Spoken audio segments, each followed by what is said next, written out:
Welcome, and thank you for joining us today during our FTG virtual booth talk.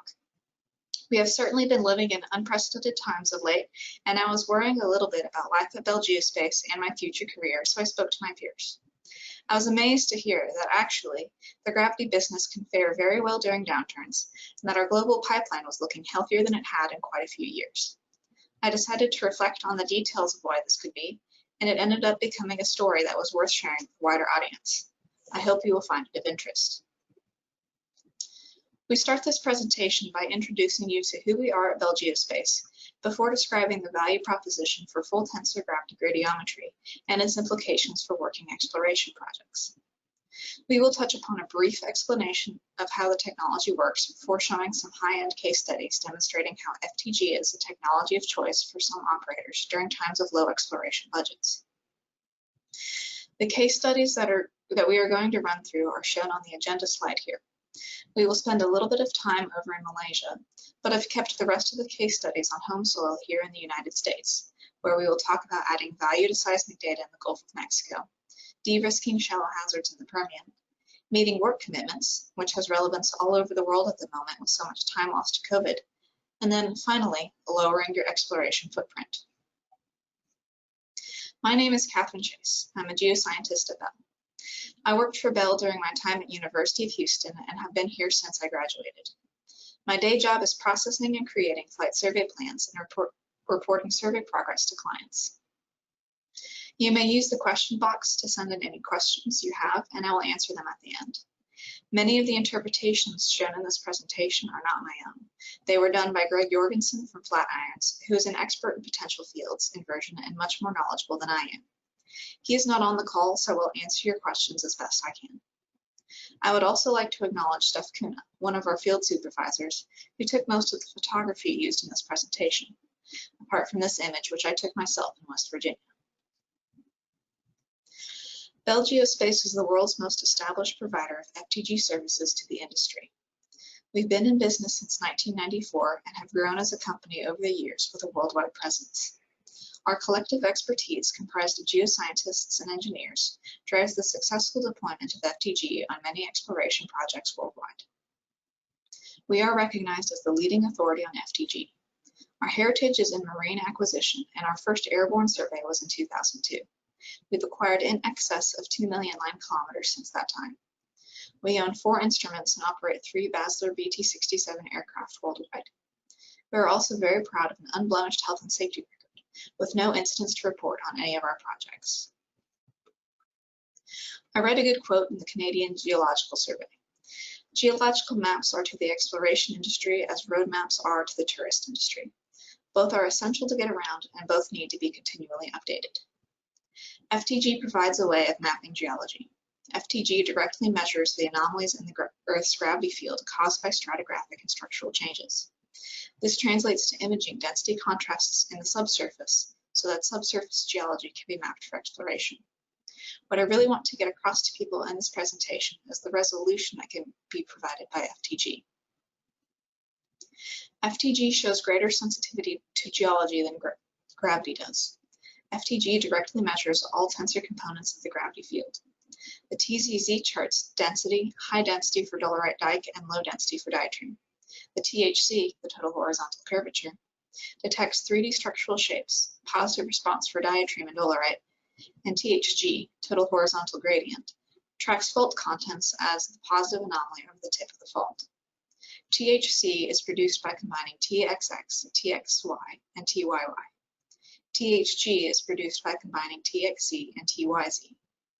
I think people often hear gravity and either think of satellite gravity data, which offers resolution typically from 10 to 20 kilometer wavelengths and makes it best suited for megascale or regional reconnaissance mapping projects, or they think of airborne gravity, which offers resolution that is at best 2 kilometer wavelengths.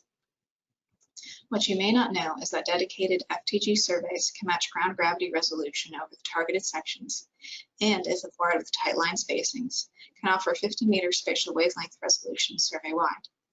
Today, I want to show you some of the data so that you can see for yourselves how much you can see with FTG.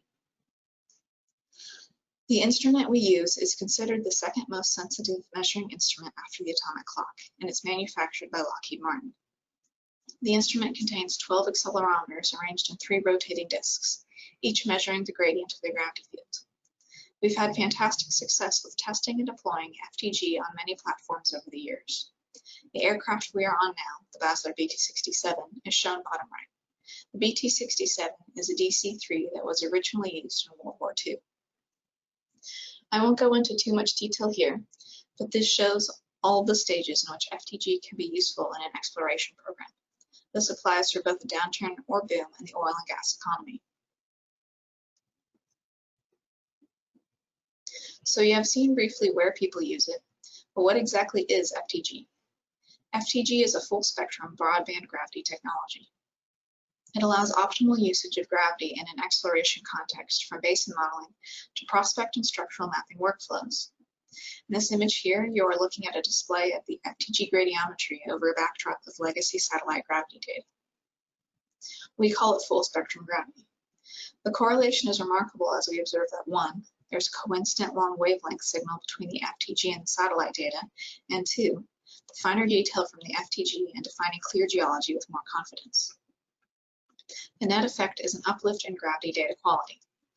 Having a full field available is advantageous for both explorers and basin modelers, as it satisfies multi-purposes from detecting structures in early and late-stage exploration to modeling for subsidence and rate of burial impact for basin assessment projects.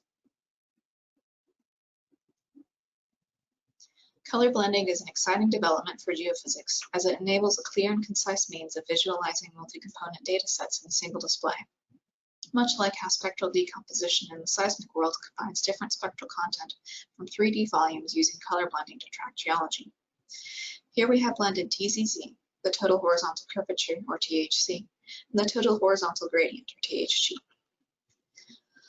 For FTG, we color blend the primary elements. We colorize TZZ with shades of red, THC with shades of green, and THG with shades of blue. The mix of colors produced is reflective of the FTG response from the subsurface geology. Yellow and white colored anomalies indicate the presence of high-density fault blocks and ridges, positive TZZ, THC, and THG, whereas green cyan anomalies point to the presence of basins, positive THC, but negative TZZ. Anomalies colored blue are thin locating contact lineaments. Magenta colors point to high-density change along fault zones, positive TZZ and THG. The impact on this display is clear. We quickly map the primary target structures in the survey area. We can push this further and generate pseudo-geological maps. We can exploit all the information contained in the tensor curvature. On the far right, we derived a map of lineaments of contacts. These represent significant density contrasts, such as faults, lithology contacts, etc. We can also establish a structural map which highlights positive curvature or anti-form in orange and synform in green. Finally, these can be combined to deliver a quick play map and bridge the gap between the potential field expert and the rest of the geoscience team. So, how do we retrieve this tensor signal? Well, airborne geophysical data acquisition is quite a dynamic environment. There are many contributions to any measured signal other than geology, with the largest being the dynamic movement of the instrument and aircraft during underway surveys. The impacts are accelerations much larger than those routinely sourced as geology. The display shown is typical of raw data, a mix of high-quality signal and random noise. Here we see profiled signal from the 6 outputs. Recognizing that each is a measure of gravity, we mathematically model and predict the gravity potential from each. Then, as true signal is coherent and noise is random, we average and weight the 6 versions of the gravity potential to retrieve the noise-reduced and high signal-to-noise gravity potential. Once we have the high signal-to-noise gravity potential, then it is a simple matter of generating a high signal-to-noise tensor product. The tensor produced is inherently stable and high quality, leading to higher confidence for an enriched and definitive interpretation. Each individual component is internally referenceable to each other, and that anyone can be reproduced from the other. A natural follow-on from this is that we also produce a conventional gravity product, TZ. The conventional gravity field is a first derivative from the potential. Producing it in this fashion is unique. It is produced directly from the measured full tensor as opposed to just one component or a partial set of them. The advantage here is that this gravity field captures the high-frequency content typically lost during processing of conventional marine or airborne gravity surveys. So now that we have been through some of the theory, what I really want to share with you today is some practical examples of the key ways that FTG becomes increasingly valuable for oil and gas during economic downturns. It really is one of the most cost-effective ways to explore both new areas and existing plays. I appreciate that this audience is largely oil and gas, and so I've only used oil and gas case studies to illustrate these points. However, Bell Geospace is also involved in mining exploration. So let's get going. The most widely accepted use of gravity gradiometry is for exploring new areas, and Bell certainly has done our fair share of frontier projects, with more booked and in planning stages. In fact, our next frontier survey is in Sri Lanka later in 2020. The first data I wanted to show you is from the Malaysia MultiClient, which is flying right now. It is the world's largest FTG survey ever flown at 376,000 square kilometers. Large-scale holdings often only have low-resolution data, like that shown at the bottom layer, to use when making key decisions for exploration work programs. The gravity data coverage in this case depicts a large sedimentary basin that is bordered by shallow basement to the south, east, and north. Shallowing basement is indicated in central areas, and a number of prospective structures are highlighted. The addition of FTG data improves the imaging of these structures and points to the presence of additional prospective structures. The data was acquired on a regional scaled survey with 2-kilometer line spacings. We can see here how the FTG has improved resolution over the satellite gravity. The image on the left is from the southeast part of the survey from the previous slide and shows a series of positive parallel gravity anomalies here. The white line locates the seismic image on the right. The positive anomalies correspond to half-graben fault blocks, and the green-blue anomalies to basements. The seismic helps to confirm the FTG interpretation and locate those shallow fault blocks. However, the FTG adds value to the 2D seismic as it predicts the lateral shape and form of the central fault block and helps to identify where additional 2D seismic can be planned. The entire study went on to show principal fault trends, syn-rift plays, fault-bounded closures, top basements, potential shale diaparism, carbonate buildups, and top cycle and basement. A few of these are shown as examples, and more are available on request. So just looking at what is on the slide now, on the left we see a syncline structure. The dark blue is the basin or potential sink where hydrocarbons may have formed. The magenta could be where the hydrocarbons migrated and got trapped. On the right is the FTG of flower structures seen in seismic and map form. So to summarize the first case, having FTG data on board accelerates decision-making exercises by accurately mapping prospectivity in a frontier setting. By using FTG, we will achieve definitive imaging of prospective structural trends over a large area. In this case, the government, Petronas in Malaysia, sent exploration licensing grounds using these maps, and exploration companies can use FTG to efficiently screen large holdings when planning work programs, step-out wells, etc. And finally, having this information means that you can plan future seismic or groundwork much more efficiently and know exactly where you need to focus your additional exploration efforts. Next up, we're going to talk about one of FTG's most important roles, especially at times like now. FTG data is very good at rejuvenating old or bad quality seismic. In fact, in the downturn of 2011, Tello reported that instead of shooting 3D seismic, they took their old 2D dataset and flew some new FTG. They managed to get the results that they needed, but at about 3% of the cost. Unfortunately, it's quite hard to get operators to give us the seismic to show this in action, but we're hoping to find somebody this year who will allow it. Even in this case, in the Gulf of Mexico, I cannot show you the seismic, but I can tell you the story. It's a good story. As many of you in the audience might know, building a salt model can take many months. I wanted to share with you how using FTG data, a 3D salt model can be created in just a few weeks that captures both the top autochthonous and basal octhenous salt. Multiple scenarios can be run, and legacy seismic can constrain the models and find the shoulder or flank of the salt, instead of risking drilling into deep salt in the back of poor seismic reflectors. Understanding the extremities of the salt using FTG is fast, inexpensive, and easy. Here we see several models used as constraints for the inversion process, created from the FTG and seismic data. This can be done regionally over an entire basin, or more detailed models can be built using a dedicated high-resolution airborne survey. In fact, this data was marine MultiClient FTG that we had already acquired and were ready to use. In this specific example, two companies had seismic over the same area of salt in the Gulf of Mexico. The bottom of the autochthonous salt body was clearly depicted on one section of the seismic, but not on all of it. One company drilled through the salt where there was a clear end, and the second drilled through where they thought the salt bottom was. The second company never made it out of the salt while the first did. So the second company combined their seismic with our FTG of the area. We were able to make this model to show them that the two salt bodies were connected, that they'd chosen the wrong area to drill into. To summarize this section, FTG finds value in legacy data because FTG works well where there is sparse or vintage seismic. 3D volumes are possible with FTG data.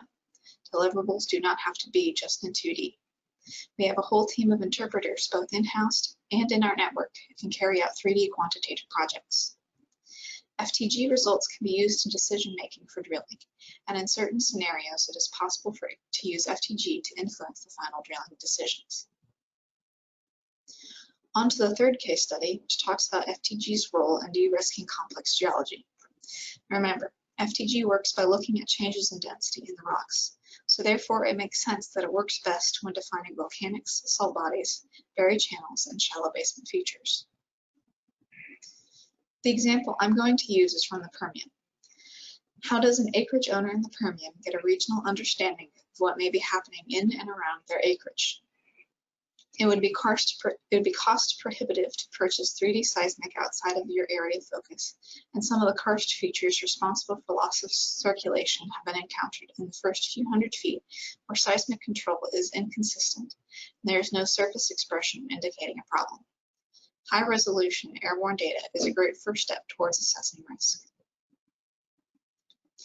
A possible hazards map can be interpreted from high-resolution FTG and magnetic data for shallow karsts to shallow and deep faults, or basement intrusives associated with many well problems across the Permian Basin. To generate this map, we use intersection density, magnetic features, lineaments derived from the FTG, and basement faults and fractures. More recently, there's been demand for better understanding for the fault framework in the Permian, and FTG is adding another crucial layer of understanding both regionally and locally. Permian operators on a tight budget can also use this data for tracking the migration of water along fault networks. This is our FTG data used for fault mapping in the background, with the Grisham fault posted over it. The high correlation between our data and the fault is impressive. Additionally, the FTG maps allow us to see other similar structures elsewhere in the region. This is the raw seismic of a line in the Permian Basin. Seismic in the Permian has inconsistent control of the shallow section. Therefore, the seismic-derived shallow velocity model is not very detailed. FTG, however, sees the shallow in much more detail.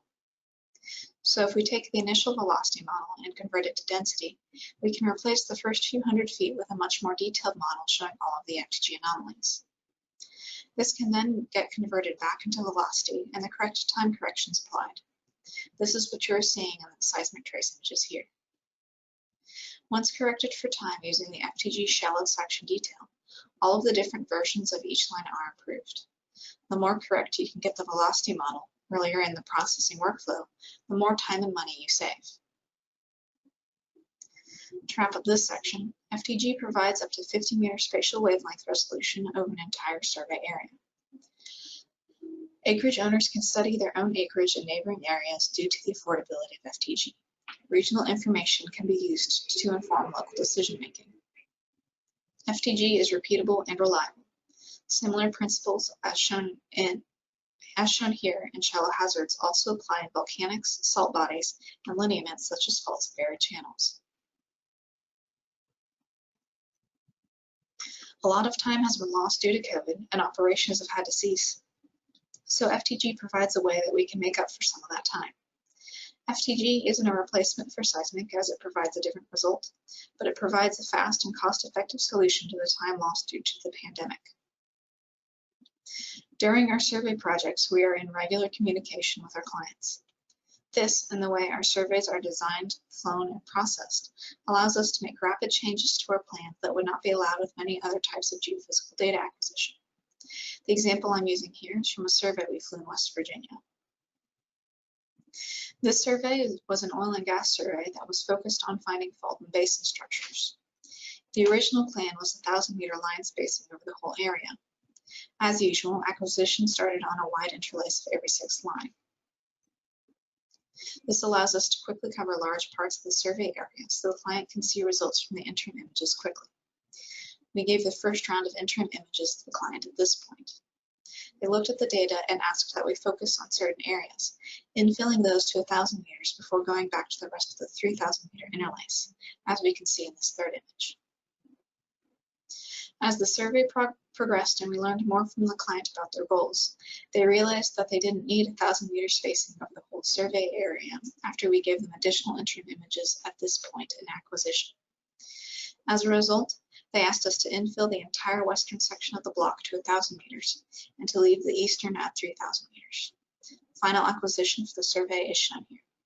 This ended up saving them over $250,000 from the original expected project cost. Our aircraft can acquire up to 1,000 line kilometers per day. We have about a day's turnaround on producing interim images, which allows us to change our survey plans on the fly to suit our clients. All of this allows for rapid acquisition and changes as necessary. High-quality results are delivered within weeks of final acquisition. Here's the final case study, which looks into lowering the footprint of geophysical surveys. Typically, when you think of lowering the environmental impact of oil and gas exploration, you might think of flying over the rainforest instead of clearing out a large swath of land for a seismic line. We do have surveys that are excellent examples of this, but I liked this example better because it was a bit different. This survey was acquired of the Los Angeles Basin. There's absolutely no way a seismic survey can happen in an urban setting, and there are difficulties even with airborne. But we raised our minimum flight clearance to 1,000 feet instead of our usual 80 meters and flew at night to avoid the commercial air traffic. This shows how using FTG can help in a regional context in far more detail than you might imagine for when you have built up areas or areas of environmental sensitivity where ground acquisition is difficult. In the case of LA, the client and our consultants, Bill Cathy and Greg Jorgensen, found FTG to be the best method for high-grading areas that may have sparse or unreliable data by starting with a simple basin model. We can use the tensor data to show us more detail either at basement level or anywhere through the 3D data. The basement model can be derived from regional seismic, 3D seismic with incomplete imaging, or well data. If no existing data is available, a deconvolution on magnetic data we acquire can see this inversion process. It's important to understand that each of the tensor components is a separate channel, and each has its separate strengths in delineating these geological features according to geological strength. Any inversion model, regardless of constraints, must be tested for convergence at the end of the inversion process to see how observed data differed from the initial model. Having the ability to test these convergences across all of the separate tensor components offers a level of redundancy that could not be achieved with any other airborne technology. This provides a much greater degree of confidence than an unconstrained inversion product. You may have a large frontier area with existing data, but the quality and interpretation of that legacy data may be causing problems. Performing an inversion that allows all of the tensor components to operate on even a basic depth model can provide a much clearer picture in a fraction of the time and effort, such as this example. Here's a 3D FTG model of our LA Basin survey, showing the horsed graben blocks that allow the client to see the fabric of the basin. This technique can be applied across any basin where ground acquisition is difficult. These advanced techniques can be applied anywhere through the 3D volume, and depending on the objective, a different tensor component can be investigated to delineate the geology it is trying to detecting. In this example, the YY component has identified a previously unmapped fault caused by rotational shear. As you can see from the patterns across the map, it is possible that an oil field was truncated by this fault, and continues on the other side. We are able to survey over urban areas as shown in this example with excellent results, but our small field crew and fast permitting process help us to acquire airborne data in areas where ground acquisition may be difficult and time-consuming or impossible due to environmental constraints. Our crews are very small. We can deploy and keep safe a capsule crew of 5 people per aircraft. One of our field supervisors went to Malaysia for survey setup right as quarantine restrictions were starting due to COVID, and ended up being stuck in the Kuala Lumpur airport because the COVID test requirements started the day after he left the UK. He was able to be quarantined in the KL airport for 4 days until he could be tested, sleeping on a row of chairs and eating whatever food they had for him, but he was able to start survey setup after the test. Imagine trying to get a whole seismic crew through all of that. Our permitting process for environmental impact assessments are relatively straightforward. We average a 4-week turnaround on permits. Our planes by nature lead themselves to very passive acquisition. It is actually possible for us to not set foot in the area of acquisition other than to board the aircraft to the most appropriate airport for the survey. The overwing upward-facing exhausts minimize the passing noise of the aircraft, reducing disturbance on the ground, while at survey height producing less than 80 decibels, similar to a passing vehicle at 30 miles per hour. The twin Pratt & Whitney turbine engines with 5-bladed Hartzell propellers are smoother in operation and hence produce less systematic noise.